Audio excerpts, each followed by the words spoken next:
Ved I, hvem jeg virkelig godt kan lide? LOC. Er I nede med LOC? Der er lige et par stykker rundt omkring. Jeg synes, LOC er konge. Jeg synes, det er... Ja, sådan skal stemningen fandme være. Fordi LOC, fede tracks, det er en ting, men LOC skriver også fede tekster, og når man tænker over det, så er det jo slet ikke nødvendigt. For LOC kan få alt til at lyde sejt. Hvis jeg stod nede i baren sammen med LOC, så kunne jeg jo bestille den fedeste drink i verdenshistorien. Og han kunne bestille hvad som helst og stadig være mere cool end mig. Lidt ligesom James Bond. Det var jo i virkeligheden en ret fesen drink, han havde så der, ikke? Men når Sean Connery sagde det... Vodka martini, shaken, not stirred.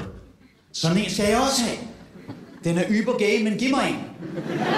Og på samme måde, jeg kunne stå dernede sammen med LOC, og de siger, hvad skal du have at drikke, Thomas? Og jeg siger, en single malt scotch, neat, gerne en Bowmore cask, eller sådan en hvilken som helst Islay malt.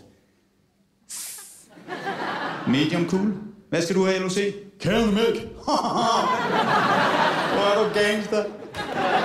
Og det er derfor, det er fedt, at han gider at skrive fede tekster, for han kunne rappe om de mest ligegyldige, hverdagsagtige, trivielle ting, og det vil stadig være topfedt.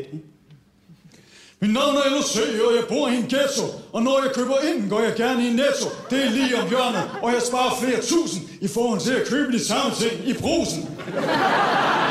Jeg synes, det er kongen, og jeg synes, der er meget fed, god dansk musik.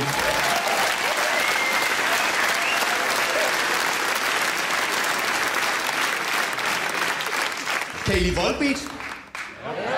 Det var der endnu flere, der var nede med. Jeg elsker det ord. Ikke mindst, fordi Michael Poulsen, forsangeren, han har fundet ud af, at det er fedt at udskifte alle vokaler med øer. Så han har siddet som barn og sunget Trøsmøkenøse rygbos. Og så har han tænkt, det er det bedste vers. Jeg vil lave en hel plade på den måde. 2. Celine Dion kan lidt af det samme. Hun kan få alt til at handle om hør og løg. Det var hør og løg, hør og løg.